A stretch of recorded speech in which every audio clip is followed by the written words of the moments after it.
evening, everyone, and welcome to Poems, Passions, and Penchants.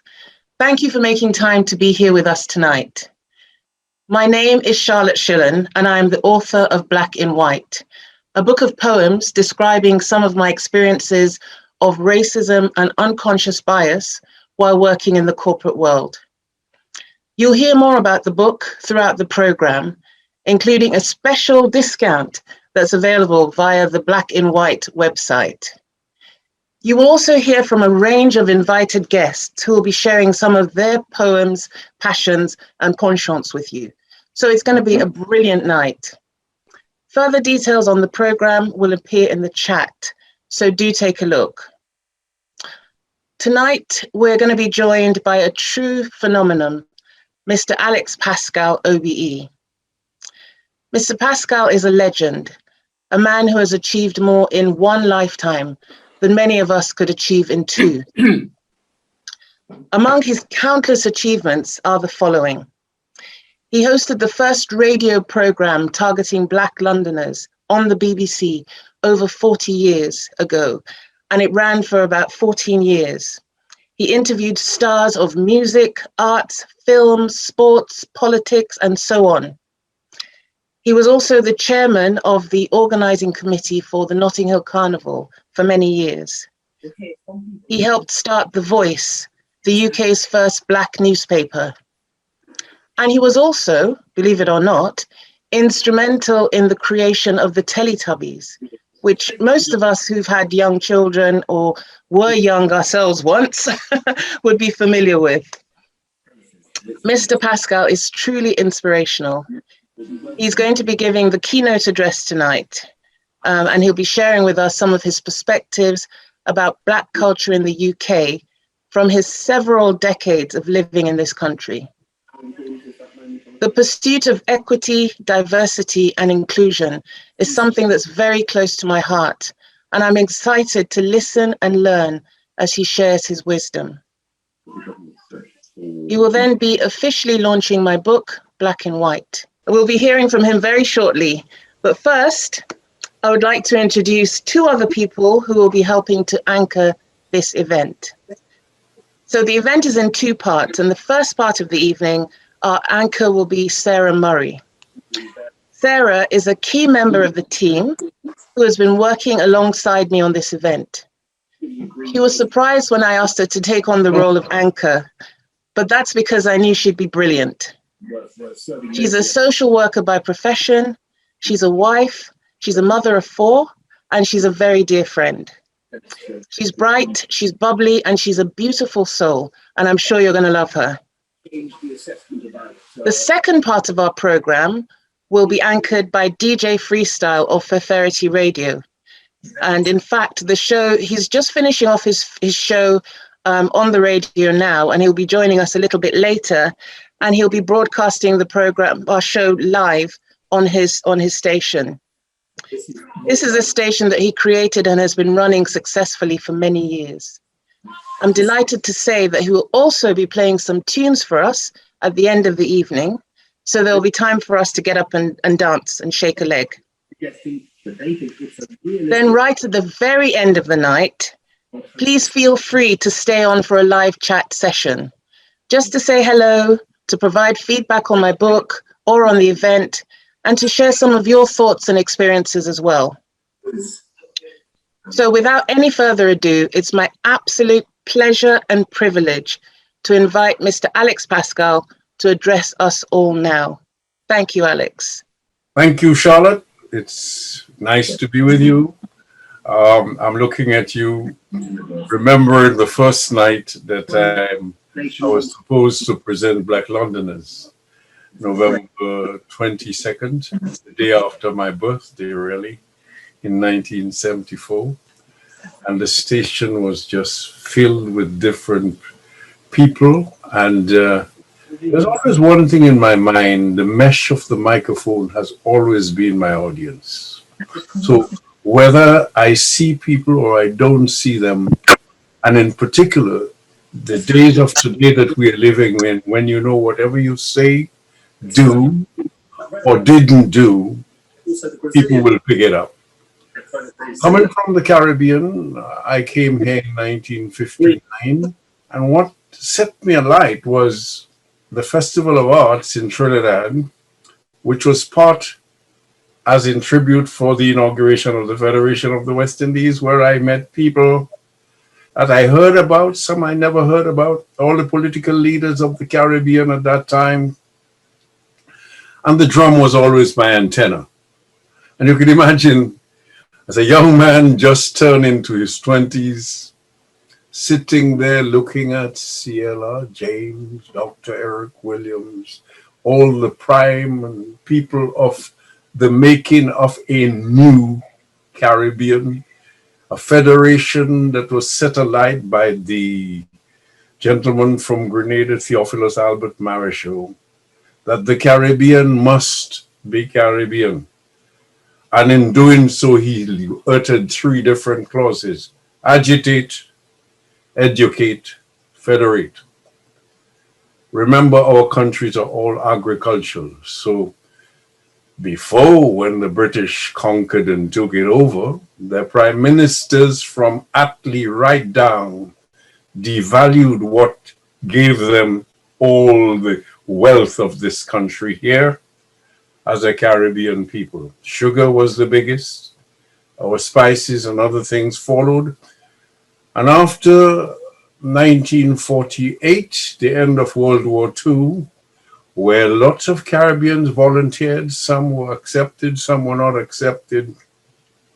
The rejection of a people in numbers coming from the colony seeking opportunities, like you and the many today who are writing, who are trying to get on the different scales of life in the United Kingdom to free ourselves from the entanglement of colonization, of an empire that is now gone, but still trying to place itself as if it belongs to the world and ready to rule the world. We came to Britain. There's a beautiful song of mine that goes, the streets are paved with gold, that's what the story told. Come to the motherland. Let me stop on that word, motherland. I use that in my song, not meaning that Britain is my motherland. Never. Britain could not be my motherland. My ancestry is African. It cannot be ruled out. The Caribbean potpourri of the Caribbean involves every nationality that the world can dream about because of how enslavement was brought. We came from all different directions, colored creeds and races, yet we are called black people. It is difficult to tell when you meet a Caribbean person, whether they're Chinese, whether they're Indian, African. Well, that's the most distinct. You can't miss that part at all. We have no other language than the English language because our languages were taken away from us. I knew some of the bits and pieces through the songs and retentions, and I followed for a long time the Shango, the Kalinda, the dances, the maroon, how people move from A to B. And I always wanted to go to Africa. Always, always, always. Why? Because since back home, I've been hearing about a guy called Tarzan and looking at the number of people supporting Mr. Tarzan, and I thought that's rather strange. That a white man could have all these black people protecting him, and yet nobody has eaten him. Nobody at all. And yet the history that is being put over says that the African lives on trees and eat each other. That's what at age 5 I was taught. That's what I heard. All our books came from Britain. Of course, you have the French side, you have the Dutch side, but England, Britain, rule the waves. Whether they were Scottish, Irish, Welsh, or English, everybody called England, England. When the war broke out in 1930, 1938, 39. I remember in around 1943 listening to the voice thundering through this Murphy or maybe Grundig radio that was close to us. We will fight them on the seas. Nobody could tell me when you listen to a voice like Churchill at that time, he didn't put something in them that felt, I will protect you. I liked his voice. I liked the oratory, but I liked nothing else apart from that. And that's very interesting. And I came to Britain with 2 drums, a suitcase, to do a film that never happened. And then I joined from the transport that I didn't want to join, to many other things, and I walked through life enjoying it, taking the insults with it, and all the different things that you got from England. And I never gave up. Never gave up. So when I first landed in Africa was 1977, Festac 77. The greatest piece of baptism I've ever had in my life. Lord, I cannot tell you what he did to me. When I returned, the station was frightened of me. I came back with beads, things, wooden effigies hanging from my neck. And I came back nourished. I remember how I got off the plane in Kanu. I let everybody go out.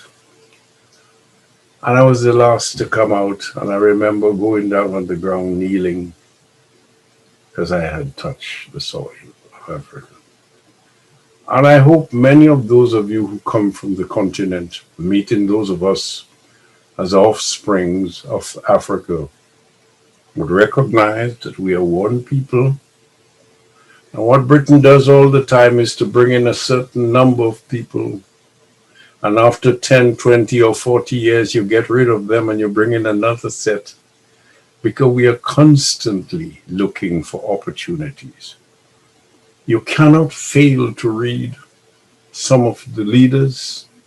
You have to forgive some who were educated, the way they were educated, and how they changed. You have to be sorry for the ones who are in power that doesn't want to move away and realize time is changing. That you go into bat and you bat for a certain time and you come out to enjoy yourself. And I have to say, having spent 14 years with Radio London, bringing Black affairs to the public for people to listen with a 60% of the 60% of the listeners of BBC Radio London listen to Black Londoners, Black, white, and indifferent. And in recent time, in trying to put my life together and history, the papers I asked for under the Freedom of Information is sent to me heavily redacted.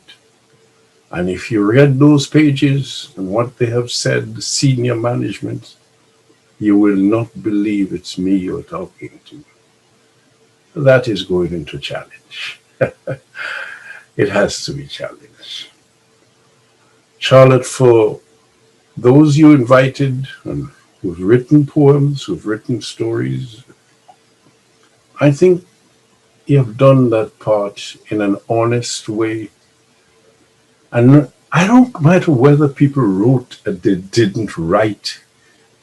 It is how we get together, how we share things together. My grandmother once a year would kill a goat, more the goat than anything else, or buy large chunks of meat and bring the entire family together. When we were moving houses, it didn't cost money. We brought families together. And so I've lived such a rounded life with a mother who was alive up to 103 and a father who was quite a man, quite an agricultural person. I come from a very deeply entrenched African background of a family. And I'll say that to Britain. You could do what the hell you like. I'm here. And to all of you No matter what your field is, don't look down at each other. There is a difference that continues between the African and the Caribbean people. I hope that will go away because Britain enjoys while that continues. Let us try to bridge gaps. My entire life has been bridging gaps. I can go on for 20, 40 or more minutes, but I think I've said enough. And to wish that this night is going to be a fantastic night. I can't stay with you right through because I'm moving from one thing to the other, to the other, to the other. But Charlotte and friends who have helped you, my good drummer, I always have to mention that. And it's a nice night. It's a burnt and cold, burnt and man. What you're saying? It's a good night. And to the young people who are written and who are listening, I know the African family still holds that power where you can make the young people sit down and listen, because that's what Black Londoners was all about. Daddy would say, "Come, child, sit down," and so on. We would always remember that when you're given a small opportunity, don't just watch it small. Watch what you could take that small thing and do. And always look out, black or white, because they use one against the other. How we will keep it alive. We have a confusion among our members of the Black community here in Britain by class and stage and education. Colonization loves that. You see the Borises and the Trumps and the others, they enjoy that. Let's walk away. If you think about education, they named our people ESN, educationally subnormal. That means you got no damn sense, you can't learn at all. That's not true. You're joking. You would not have been here if you didn't have something to offer Britain. Britain turned around and said the Asians would be even better than we are here because they understand us, or they're more part of our economy. That's what Margaret Thatcher said. Stupid woman. You know, so keep your pride, wear the color, be nice and be glad about the color, you can run away from it. I think in one of your poems, you told me, Charlotte, that you have been very diplomatic in how you handle yourself. We have to be diplomatic and understand that the enemy is always there. What is even worse now, it's there in black and it's there in white because they have confused our people. I don't believe every black person who comes to me is sacred. I don't believe that at all. I've learned a lot of lessons. And to say, I'm always there, I will be there, and I wish you all a wonderful, wonderful night. Charlotte, why did you take to write this book? Could you give us an answer? Tell us why you and how did you choose the people? Tell me, Charlotte. Yes, well, I'm actually going to share more about that later on, but definitely the reasons for writing the book were because I think, like so many people, I was just absolutely touched by the horrifying murder of George Floyd. That was the turning point for me. And that's why, after years of not saying anything, after years of being maybe too diplomatic, I decided that I needed to speak out. And I have to say that it was a challenge because for so many years I had constrained myself and bitten my tongue instead of speaking out. And I thought about using a pen name for the book, for example, but I decided no. Sometimes you have to be counted. You have to stand up and be counted. And this was one time I thought, no, I'm going to do it. I'm going to stick my head up above the parapet. Yes, I may get shot at. Yes, some people are not going to like it. Who knows if it would affect my chances of work? You know, all of these things came to my mind, and I decided, no, it's got to be done. And that's why I wrote the book. You said speak out. I picked up those words because when I designed Black Londoners, every Friday night we had a phone in.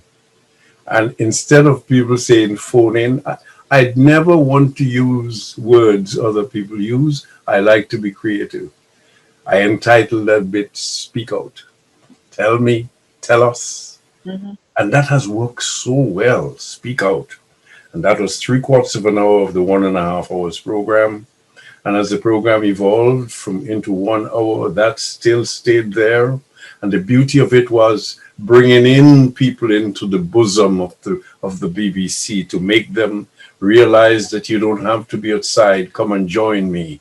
Join us in the station. And that was a thrill. I mean, I'm putting the history together now. It's just phenomenal to realize that in 14 years, what they said is, we'll give you 6 months as a trial to see whether you West Indians, more or less, had enough to fill a 1-hour program. That's the words.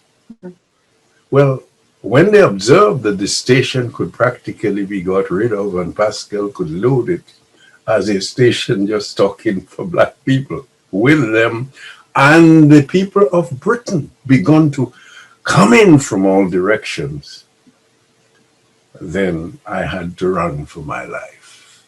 I put that in little pieces. When the book is written or the story is told, you will get the depth of what I was going through in the background. It's deep. Take what I tell you. It's deep. The popularity of any Black person, that's why we don't have Black leaders in Britain. The popularity of any Black person that people, Black or white, take to, frightens the authorities. That's what happened to me. So there we go. Moscow, where are you, boy? Yeah, Moscow, you gave us sweet mother. Hey, Moscow, man, Moscow. He may not remember, but I interviewed the brother. And when I hit Nigeria, Okosun and all these other girls, oh, you're joking. Wifo, I met all of them. Some, when they came to this country, some of them came straight to me. Africa has always been there. Never went away. We are Caribbeans, yes, but somewhere within us, the African is always there. I didn't realize until reading and researching that what was written before, as if we just came from West Africa alone, wherever the ships passed, the people of Africa, young women and men, were gathered and put on the ship. That's how bad it was. Let's go. Absolutely, absolutely. So, Alex, before you sign up, before you finish, could you just say a few words about the book and just officially launch it for us, please? Uh-huh. The compilation, the way you have brought it together, allowing people to state their individual experiences, is a great, let's call it, a small Bible in the 21st century. That's what it is. Okay. I hope many people would read it. Don't judge Charlotte by saying, well, she should have covered that and she should have covered this. If you're going to judge her like that, I say write it yourself. And that's typical, because no matter what you write as an author, people would always come in to say, well, this and well, that and well, the other.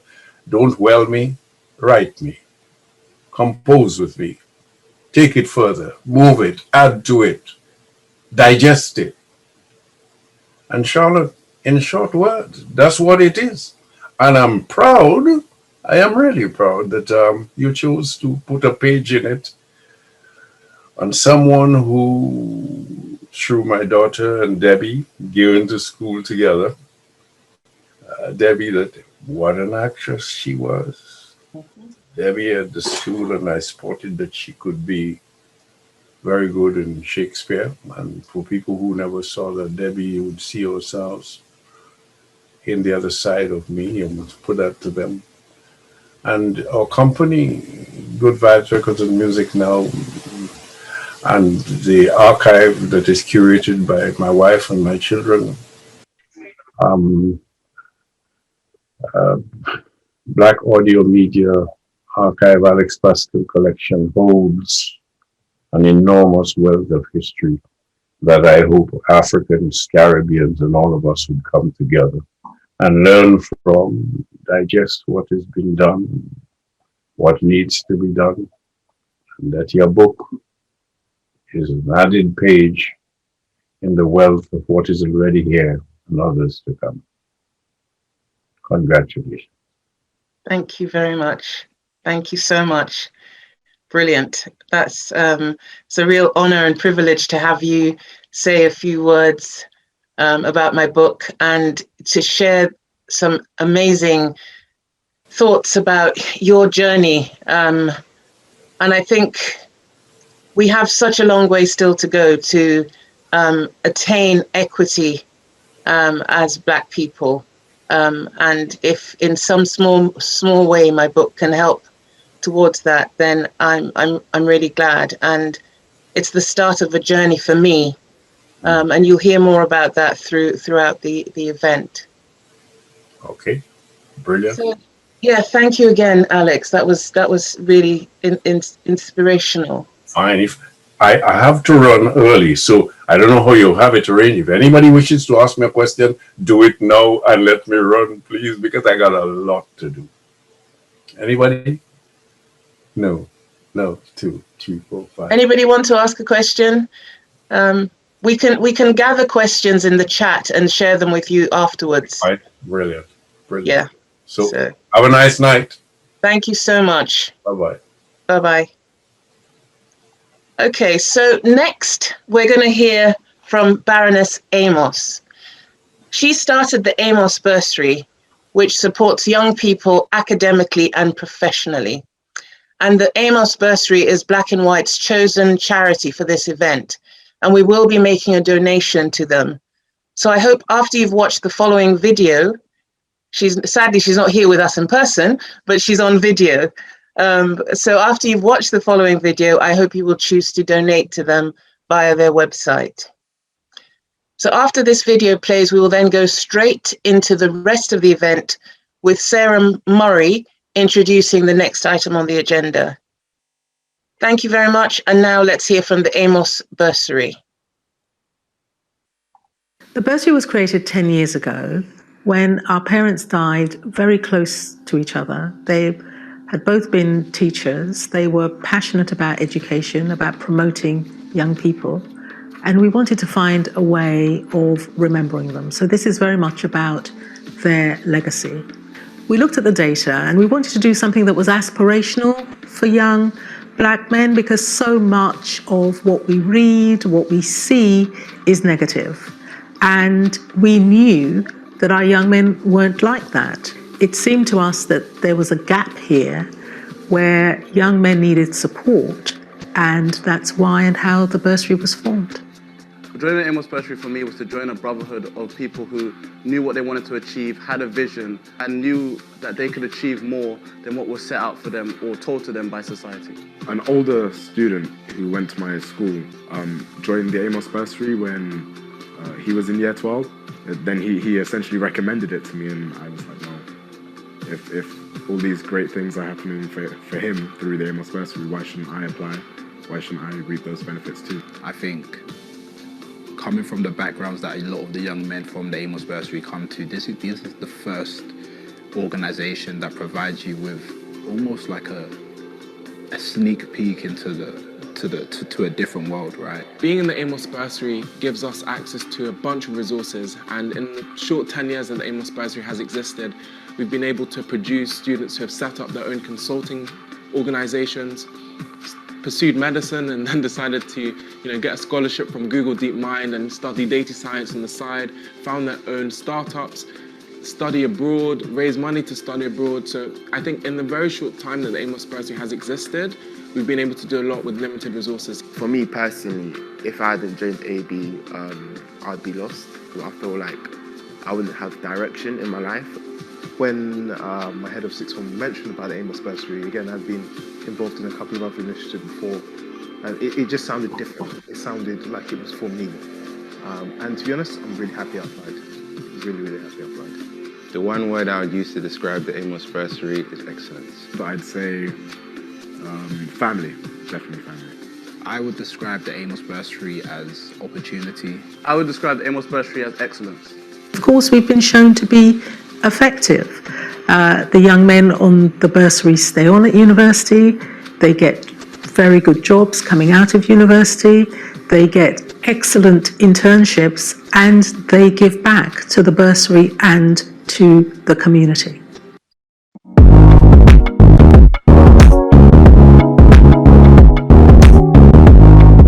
If you're passionate about helping shed light on issues surrounding racism, Black in White is a must-read. Black in White is a powerful new book written by Shyllon. It includes poems such as Meet the New Girl, Behind My Mask, The Cleaner, The Security Guard and Me, and If I Were White. It describes some of Charlotte's experiences of racism and unconscious bias while working in the corporate world over 25 years. It includes striking images as well as definitions of terms such as diversity, inclusion, BAME, and white privilege. Available from major online retailers in paperback and Kindle formats, the recommended retail price for Black in White is $9.99, and signed copies can be ordered from www.blackandwhiteservices.co.uk. These poems can serve as conversation starters to ensure important issues about race are aired. Don't delay. Get Black in White today. Hi, my name is Sarah Murray and I'd like to welcome you to the Black in White event, Poems, Passions and Penchants. Thank you so much for taking time out today to come and join us. We're going to be speaking with Shyllon today about her new book, Black in White. We have such a packed event today, from poetry to music to learning about new businesses, entrepreneurs. It's going to be such an amazing event. So please stay tuned through the whole event, and I hope that you are well stimulated. There's going to be times when you might feel the need to get up and dance. We're encouraging you to do so. And as the event goes on, please do take time to invite other people to come and join you as you're having fun with us at the Black in White event. What an absolute privilege to be here hosting this event on behalf of Shyllon in regards to her book, Black in White. She's written this amazing, inspirational book that shares a lot about her experiences and the experiences of others she's managed to capture in this book. She's an inspirational woman who has been working in a corporate field for many years, very experienced, and she has such a good network around her.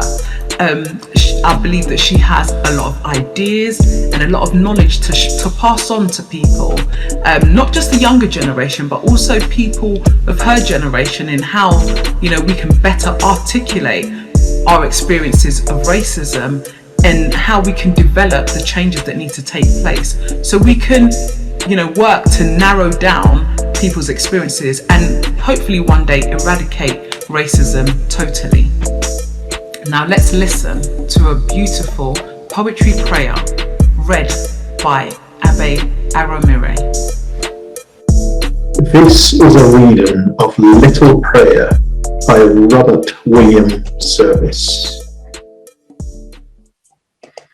Let us be thankful, Lord, for little things, the song of birds, the rapture of the rose, cloud-dappled skies, the laugh of limpid springs, drowned sunbeams and the perfume April blows, bronze wheat a shimmer, purple shade of trees, Let us be thankful, Lord, for these. Let us be praiseful, Sire, for simple sights, the blue smoke curling from fire of peat, keen stars are frolicking on frosty nights, prismatic pigeons strutting in a street, daisies dew diamond in smiling swad.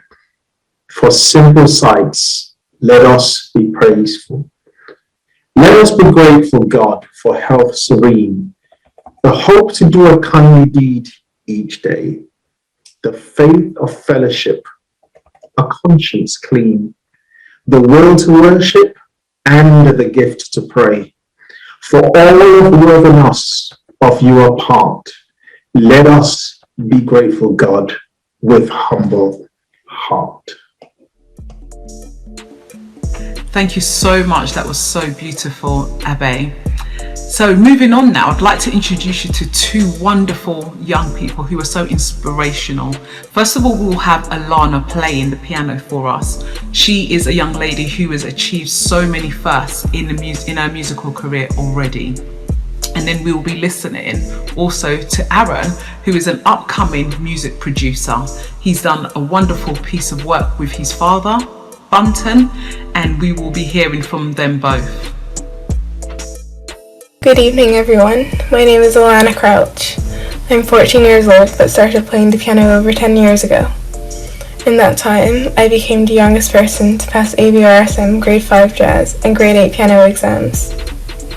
I was also the youngest person to pass the DIP ABRSM Music Performance Diploma. I've had the opportunity to play at events in the UK, New York, and in Barbados, where half my roots began. These days, while I still perform other composers' works, I'm spending a lot more time composing and performing my own pieces. My goal is to become a concert pianist, playing all styles of music, but my passion is creating contemporary works and film scores.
I hope you enjoyed listening to 2 of my pieces. Hi, my name is Aaron. I'm 15 years old and I'm living in the UK. I'm a junior basketball player and I also make beats. Unfortunately, the COVID-19 lockdowns caused a lot of frustration, stress and boredom among young people like me because I couldn't play basketball for over a year. So I focused on my music beats productions. Music beats are made from software that produce a wide range of notes from different instruments including drums, bass, piano, guitar and other instrument samples to make beats that could be used by musicians to make their own songs. Fortunately, I am studying music for my GCSE and I listen to a wide range of music genres. I'm also learning how to play the piano, so I find it easier to produce my samples. I love music genres like rap and grime music, but I also listen to old school music, thanks to my dad, and found out that one music beat can be used to produce a wide range of music genres. Music software contains the highest quality of sounds, easy to work with and are much cheaper. You can also produce your own music from your bedroom.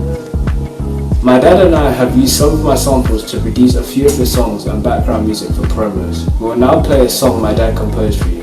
But first, I wish to congratulate Auntie Charlotte for the launching of her first book of poems, Black and White.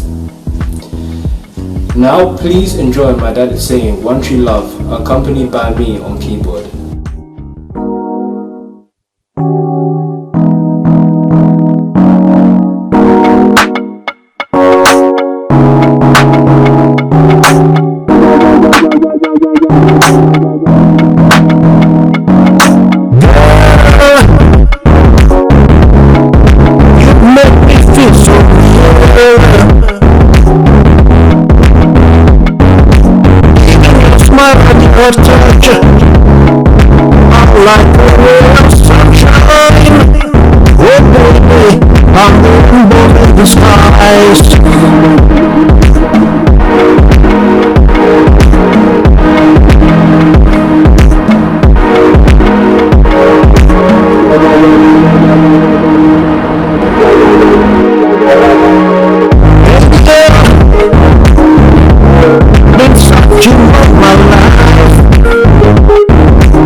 Thank you.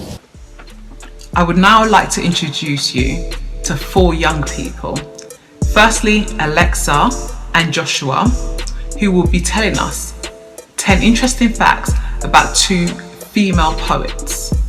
Then we will hear from Charlotte Shyllon's daughter herself, Olivia, who will read one of her mother's poems to us. And then for my son, Josiah, who will also be reading one of Charlotte's poems. Phyllis Wheatley was not only the first African-American woman to be published, but also one of the first female poets of the United States. It is believed that she was born in West Africa in 1753, was sold into slavery, and was bought by a wealthy family in Boston, who gave her their surname of Wheatley. She was brought to the United States in 1761 on a ship called the Phyllis, and was named Phyllis as a result. The Wheatley family educated her in a manner uncommon for slaves, let alone female slaves. She proved to be an excellent scholar, and the Wheatleys encouraged her to pursue writing and allowed her to abandon her slave duties. In 1773, her book Poems on Various Subjects, Religious and Moral, made her the most famous African in the world at the time. She was famous during her lifetime and was invited by George Washington to visit. Learn more about the life accomplishments of Phyllis Wheatley through the following interesting facts. Phyllis Wheatley was also the first to achieve an international reputation as a writer and earn a living through her work. Several prominent figures of the time praised her work, including George Washington, Benjamin Franklin, and Brooke Watson. Recognition and success of her work was an important step for African American literature, and Wheatley's contribution to it cannot be overstated. Fact 1. She was captured in either what is now Gambia or Senegal and was sold into slavery when she was about 7 or 8 years old. Fact 2. Susanna Wheatley and her husband John and their own children all played a role in Phyllis's education. They taught her to read and write, and she studied Latin, Greek, English, ancient history, literature, and mythology. Fact 3. By the time Phyllis was about 12, she published her first poem. It was published in the Newport Mercury, entitled in Messieurs Hussey and Coffin. Fact 4. Her only book was called Poems on Various Subjects, Religious and Moral. American publishers didn't want to publish the book because it was written by a slave. Fact 5. Susanna Wheatley used her connections in England to get Phyllis's book published. It became popular in England and soon became popular in America as well. Fact 6. Phyllis travelled to London, England to promote her work. When she returned to America, John Wheatley had died in 1778, and when he died, Phyllis was freed according to his will. Fact 7. Phyllis married a free African American named John Peters. Fact 8. Phyllis tried to publish another book, but was unsuccessful. Her work often included subjects on the Revolutionary War, and when it ended, her career flounders as well. Fact 9. Phyllis's husband was sent to debtor's prison in 1784, and Phyllis worked as a maid to support her infant son. Fact 10. Phyllis Wheatley died at the age of 31 on December 5th, 1784. Her son died a few hours later. Someone that could be said started it all. To a modern day poet, he has achieved great things in a short space of time and at a young age. Amanda Gorman. If you don't know who Amanda Gorman is, you may have been living under a rock. Gorman is a 22-year-old American poet and activist. She recently recited her poem, The Hill We Climb, at President Joe Biden's inauguration. This subsequently made Gorman the youngest presidential poet to read at a presidential inauguration. Here are a few other facts about this highly accomplished young woman. Fact 1. First National Youth Poet Laureate.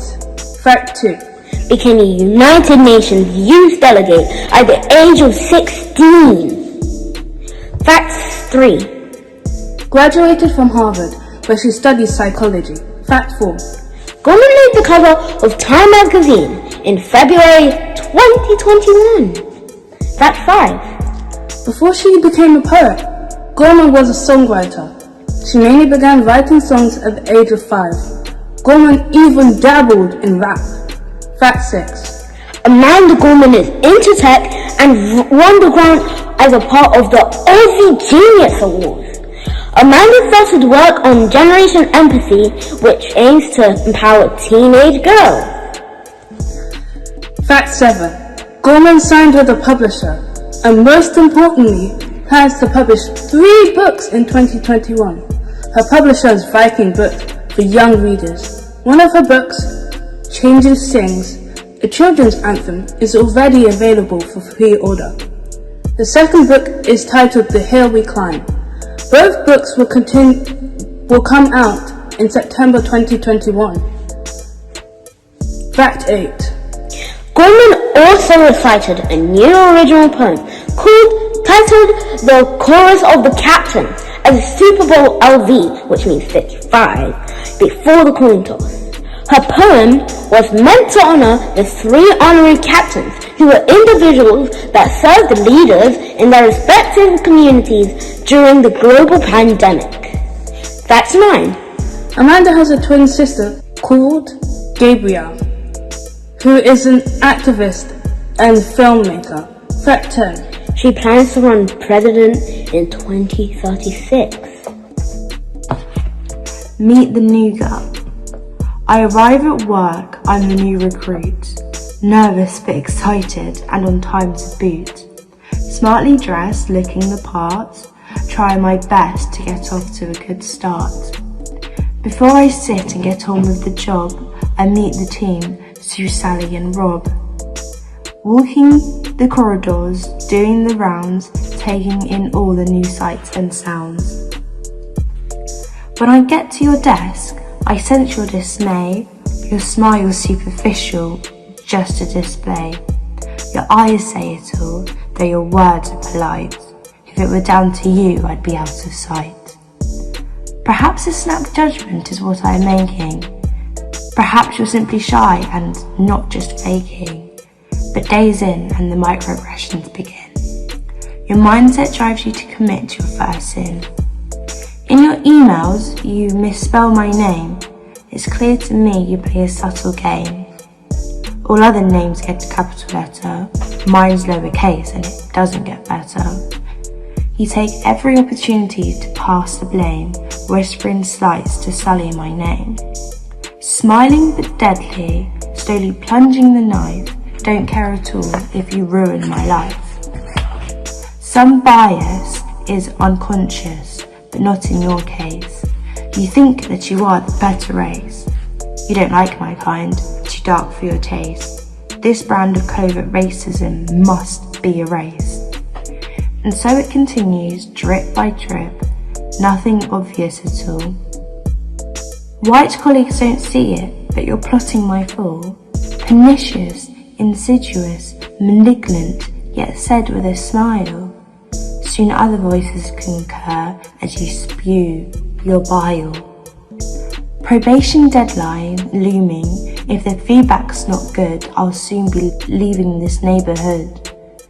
My future here is now in doubt. Have you sown enough seeds to get me kicked out? 5 months in, I get an invite from my boss with no explanation, so I'm at a loss. The news is not good. I'm not a good fit. I'll have to leave now and just take the hit.